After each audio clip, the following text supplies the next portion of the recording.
Sore, Ibu dan Bapak sekalian, hadirin yang mengikuti diskusi di kesempatan ini. Ini sesi yang paling berat dan saya kedapatan pembicara yang paling akhir. Jadi ini 50-50. Moga-moga yang hadir dalam diskusi ini masih mau menyimak percakapan kita. Untuk itu saya berdiri aja ya supaya tidak melihat dari sisi yang lebih rendah begini, tapi bisa melihat rekan-rekan semuanya bergabung. Jadi pertama saya mengucapkan apresiasi atas nama Dewan Sumber Daya Nasional kepada Kementerian PPN, Bappenas, dalam kerangka tadi ya, menyelenggarakan National Urban Flood Resilience.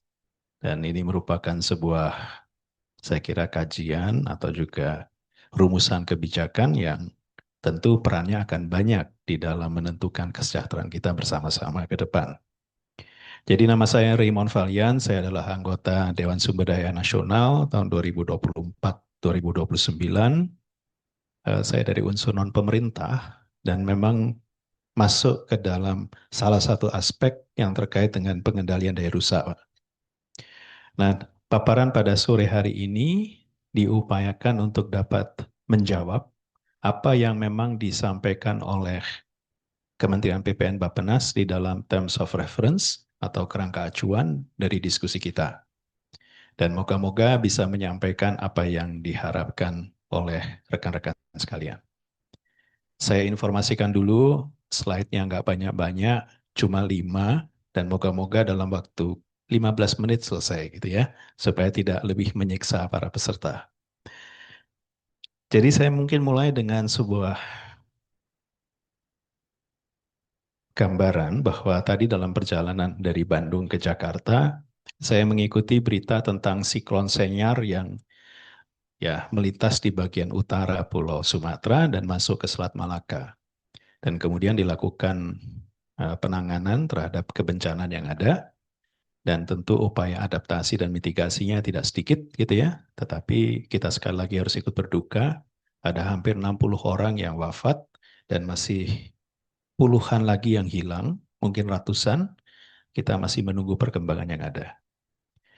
Di dalam beberapa hari ke depan ini, kita akan melihat bagaimana masyarakat dan pemerintah secara bersama-sama menangani kebencanaan ini. Peristiwa banjir, bencana hidrofluvial, kalau bahasa teknisnya, apa yang akan dilakukan untuk dapat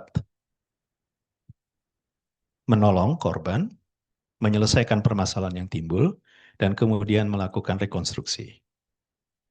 Kita akan melihat bagaimana efektif berbagai wacana yang telah kita sampaikan di dalam praktek nyata penanganan kejadian bencana. Karena mungkin kita memiliki banyak kerangka teori, tetapi di dalam praktek acap kali yang berbicara adalah kenyataan hubungan antar lembaga, hubungan antar orang, dan bagaimana kita melakukan sesuatu secara bersama-sama. Uniknya, setelah membaca berita siklon tropis yang melanda bagian utara Sumatera, saya membaca berita lain bahwa di Korea Utara, Kim Jong-un baru saja mengeksekusi 30 pejabat karena tidak mampu menangani persoalan banjir di negara itu. Jadi muncul pertanyaan, sebenarnya pendekatan kita untuk menyelesaikan permasalahan kebencanaan, kalau kita khusus bicara tentang banjir, ini apa? Apakah dengan pendekatan teknis, pendekatan yang cenderung teknokratik, apakah kita melalui kebijakan yang sifatnya intervensi, regulasi, atau apa? Toh, dari apa yang dilakukan di Korea Utara, kita bisa melihat itu juga tidak menyelesaikan persoalan kebencanaan. Sehingga kita mungkin perlu berpikir bahwa apa yang kita lakukan ini harus berangkat dari suatu kerangka integrasi. Integrasi dari berbagai hal.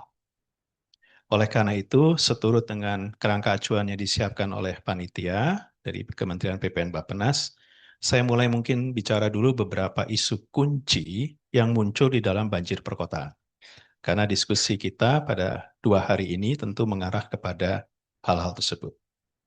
Pertama, kita tidak boleh menampik kenyataan bahwa urbanisasi menambah luas permukaan kedap air di perkotaan. Ini isu kuncinya. Beberapa kolega meneliti catchment area seperti Das Cipinang, Das Ciliwung, gitu ya. Kemudian juga beberapa das lain yang melintasi perkotaan dan menemukan bahwa kawasan kedap air yang terbangun itu sudah 70 sampai 80% dari catchment area. Yang kedua, kita tidak boleh menampik kenyataan bahwa dalam banjir perkotaan, sebenarnya hal terbesar yang terjadi adalah infrastruktur yang tersedia ini sudah menua dan acap kali dia tidak direncanakan untuk mampu menangani debit atau limpasan permukaan yang terjadi di hari ini. Kita punya contoh, Jakarta ini pernah memiliki rencana pengendalian banjir yang luar biasa. Dibangun oleh Herman van Breen yang menghasilkan banjir Kanal Barat. Itu dibangun zaman Belanda tahun 1928 apa 132 gitu. Jadi sebelum Perang Dunia Kedua. Banjir Kanal Barat itu efektif untuk mengeringkan sebagian dari Jakarta, tetapi jangan lupa pada saat itu yang namanya Jakarta itu belum sampai ke Kebayoran Baru. Bahkan kawasan Palmerah dan sekitarnya pada waktu dibangun banjir Kanal Barat itu masih berupa empang dan rawa-rawa. Belum ada mall, belum ada jalan tol. Jadi kenyataan yang kedua kita lihat dalam banjir perkotaan itu, kalau menurut pandangan kami ya saat ini infrastrukturnya sudah nggak memadai, infrastruktur drainase sudah nggak memadai. Yang ketiga, ini yang tadi disinggung oleh Pak Rahadian, hilangnya sistem pematusan alami. Kalau kita melihat kejadian banjir di Bekasi tahun 2025 awal kemarin, ternyata tempat di mana air itu melintas dan kemudian merendam sebagian besar perumahan itu sebenarnya secara geospasial dulu merupakan embung atau situ atau tempat yang lebih rendah di mana air dulu akan parkir sebelum dia masuk ke arus utama dari sungai. Jadi, pematusan alam ini sudah banyak berkurang dan di banyak kota di Pulau Jawa, Sumatera, Bali, pematusan alami itu digantikan dengan bangunan atau investasi yang berupa infrastruktur. Keempat, kita tidak bisa menyangkal bahwa dalam membicarakan banjir, apalagi di skala perkotaan, kita berhadapan dengan perubahan iklim. Perubahan iklim ini mirip dengan seekor gajah yang ditaruh di dalam ruangan, tapi kita tidak mau membahasnya. Faktanya, untuk bisa menyesuaikan diri dengan perubahan iklim, kita perlu melakukan retrofitting terhadap banyak infrastruktur pengairan kita. Sebuah bendungan selalu direncanakan dengan kala ulang banjir tertentu. Sebuah saluran drainase selalu direncanakan dengan kala ulang tertentu. Kala ulang 20 tahun, kala ulang 50 tahun, untuk drainase kadang 10 tahun, dan sebagainya.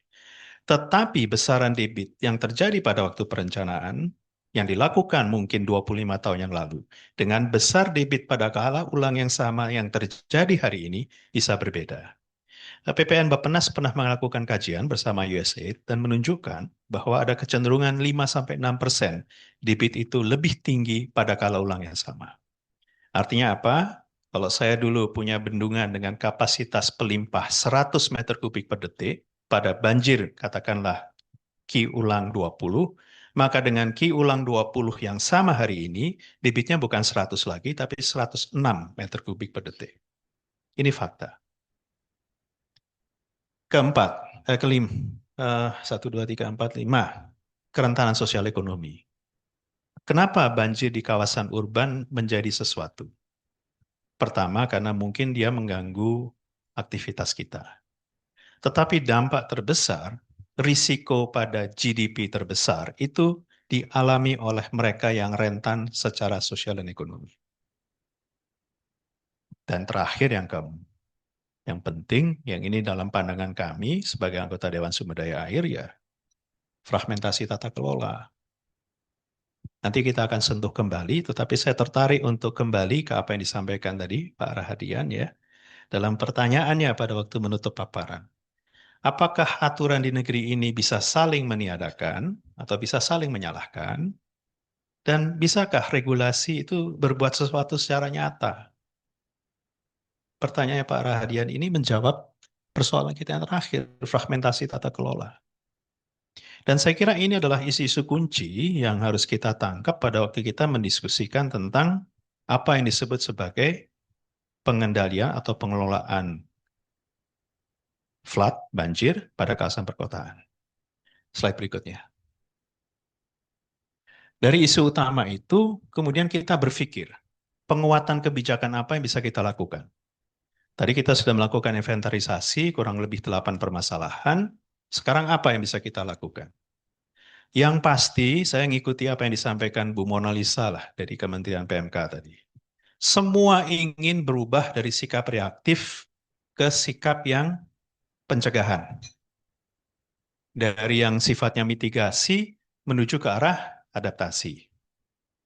Tetapi faktanya, kalau kita sekarang melihat belanja yang dilakukan oleh negara untuk kepentingan kebencanaan, more or less 80% itu habis untuk mitigasi. Dan ini global. Tidak terjadi hanya di Indonesia, tetapi di banyak negara yang lain.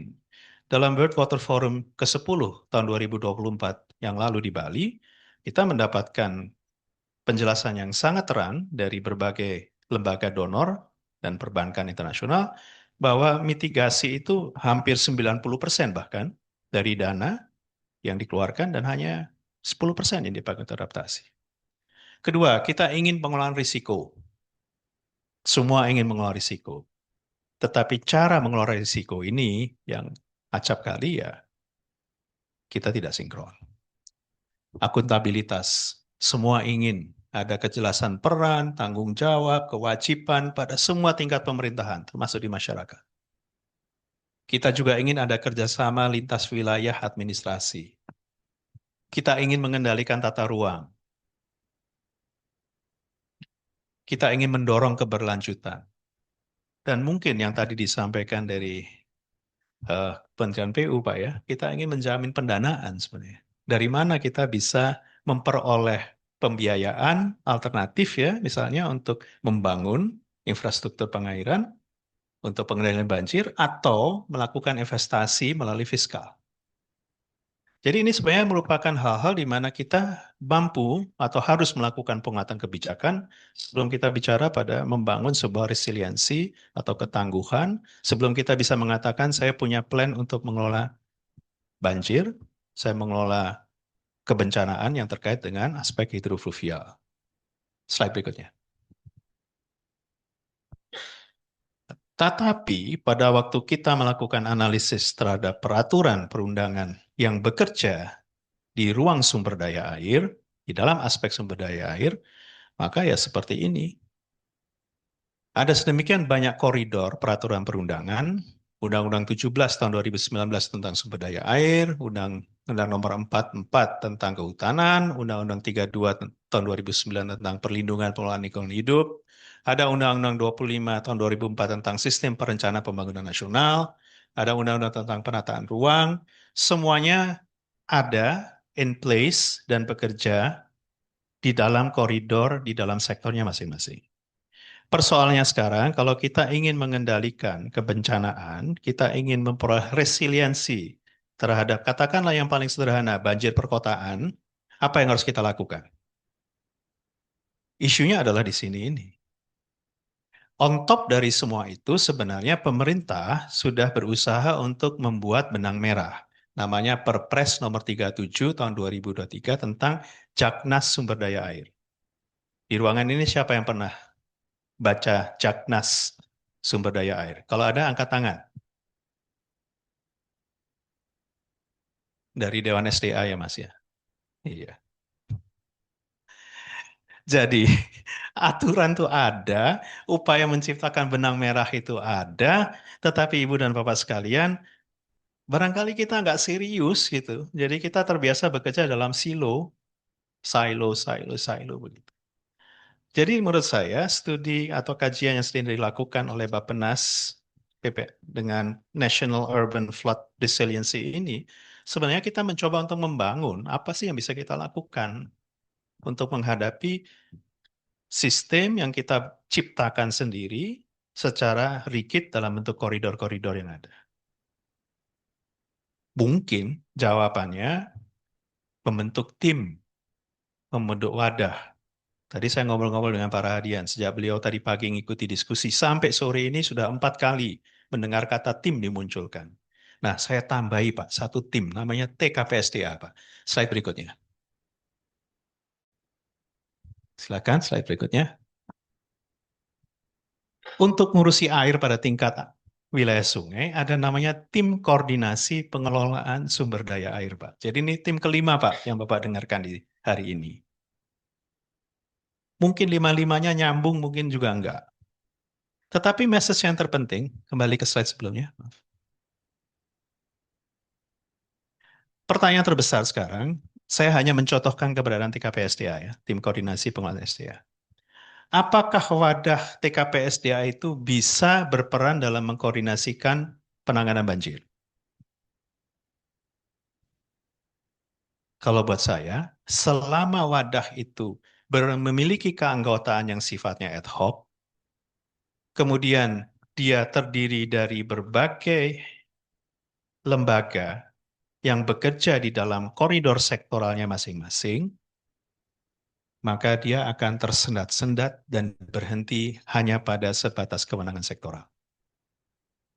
Saya tidak mengatakan bahwa tim-tim yang ada ini tidak berguna. Tidak.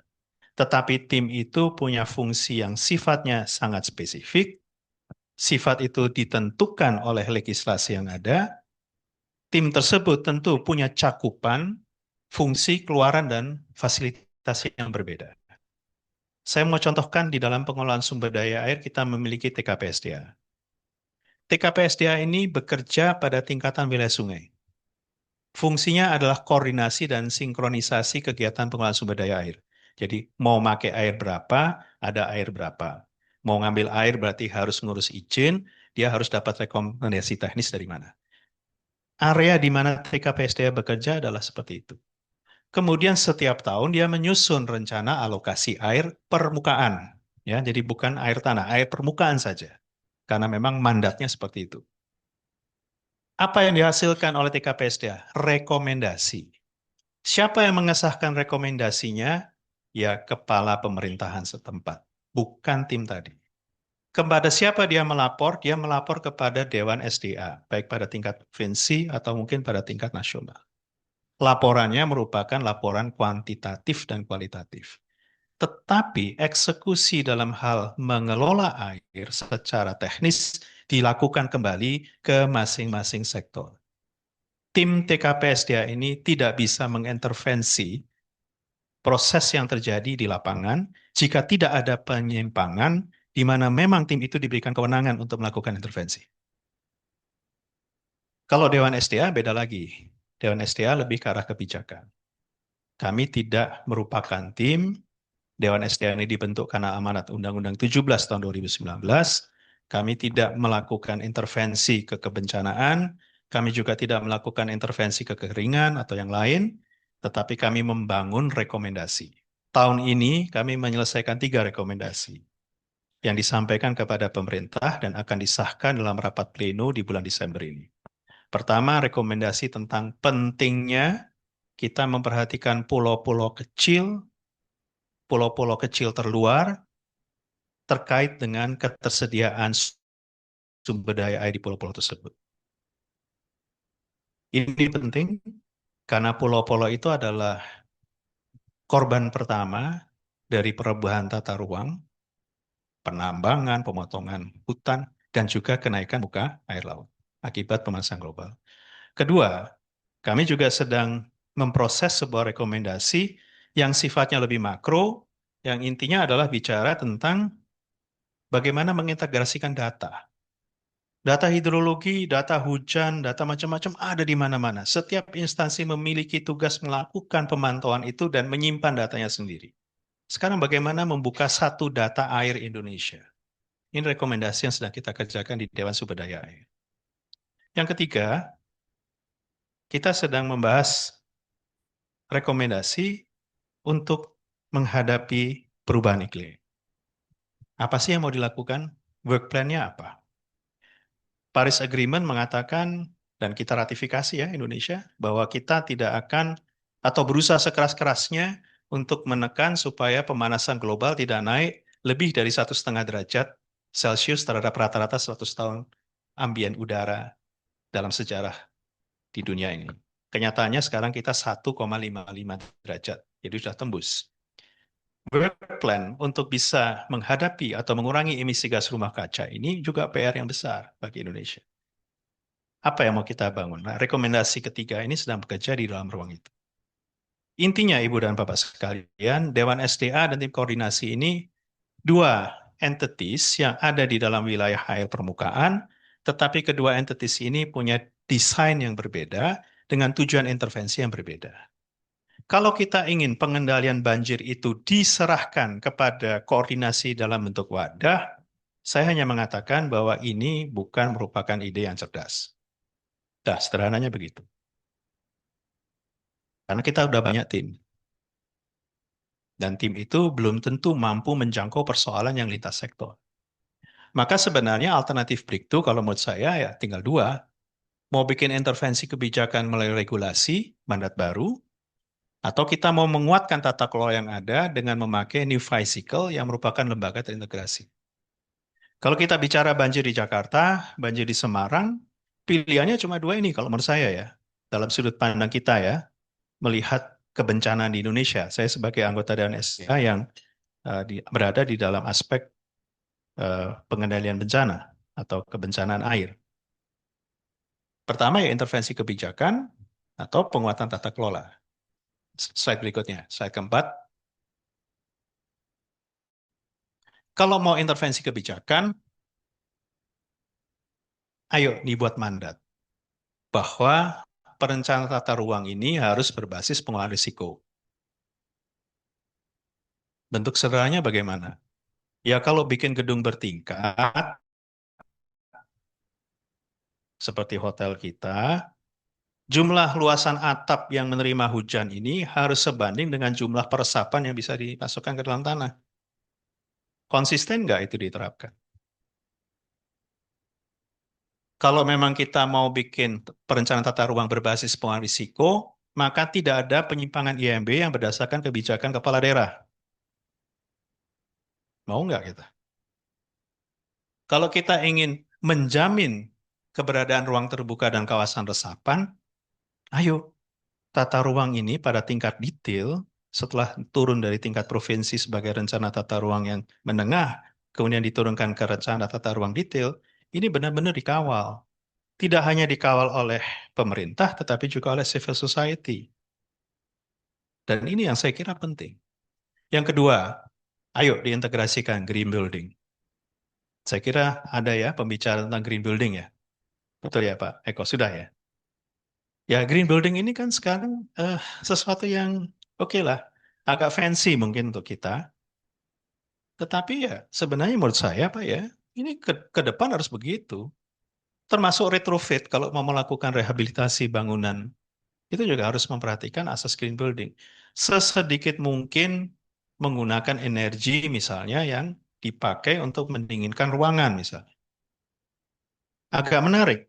Kita rapat di gedung, dingin ya, banyak yang pakai jaket. Kalau gitu buat apa ada AC? Kan gitu ya. Kalau saya sih mikirnya gitu. Enggak, tadi saya bawa jaket naik karena kok dingin ya. Ya, ini sebenarnya hal-hal simpel kan, tetapi ayo, kalau kita mau benar-benar bicara resilience, ayo.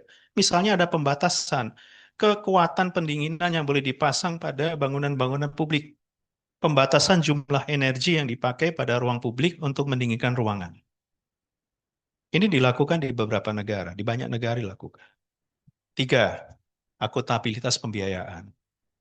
Selama ya Pak ya, KPBU ya Pak ya, ini cerita KPBU ya. Selama kita ngajak orang, badan usaha untuk investasi dalam aspek sumber daya air, kendalanya itu selalu risiko. Dari 19 KPBU air minum yang jalan cuma 4, yang 2 nyaris default. Dari sedemikian banyak potensi KPBU di bidang pembangunan infrastruktur pengairan, banyak calon tapi belum ada yang benar-benar berani menikahi, hanya melamar saja. Jadi ini kan artinya apa? Ada problem dengan sistem di mana risiko muncul karena tidak adanya jaminan akuntabilitas. Kalau saya melakukan investasi untuk misalnya membangun, katakanlah, carbon storage capture untuk menangkap karbon, saya dapat apa? Kalau saya membuat green building, saya dapat insentif apa? Pengurangan PBB atau kemudahan mendapatkan kredit, hal-hal yang tradable sehingga orang itu mau melakukan investasi. Jadi untuk bisa menjamin akuntabilitas pembiayaan ya kita harus create insentif dan disinsentif bagi orang untuk bisa masuk di dalam workflow yang ada. Slide terakhir, slide kedua. Intervensi yang kedua, penguatan tata kelola. Saya hanya berpikir, ini berpikir ya, dan ini tentu muncul karena diskusi juga. Kalau mau nangani banjir perkotaan itu nggak bisa pakai cara yang umum.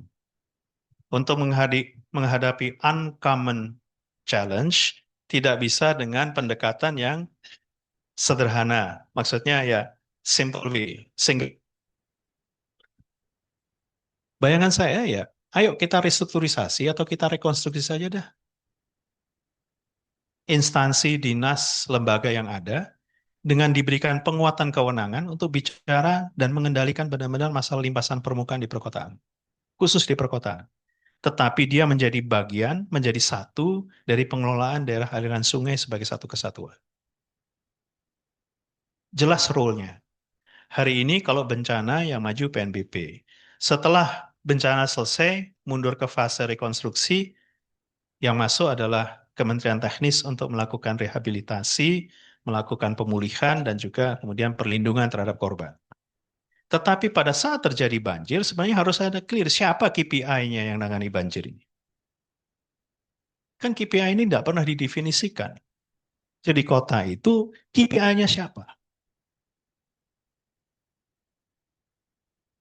Nah ini yang saya ingin didiskusikan sebenarnya. Karena menurut kami di Dewan, ayo Dewan juga ingin pendapat dari masyarakat tentang ini. Kedua, pembagian peran.